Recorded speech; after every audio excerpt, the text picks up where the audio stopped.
ரெடியாச்சா? ஆச்சு. Maggi ready ஆயிடுச்சு போல. ரெடி ஆயிடுச்சு. வரவே மாட்டேங்குது கரண்டில. சாப்பிட்டு பாரு. My preparation. ஆ ஆ இந்தா. உனக்கு வேண்டாவா?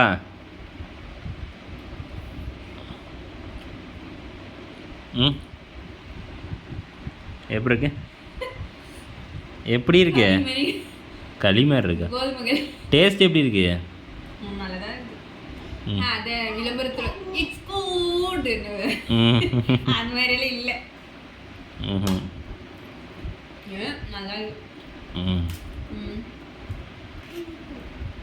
தண்ணி ஒரு வாய் சாப்பிட்டு எப்படி இருக்கு?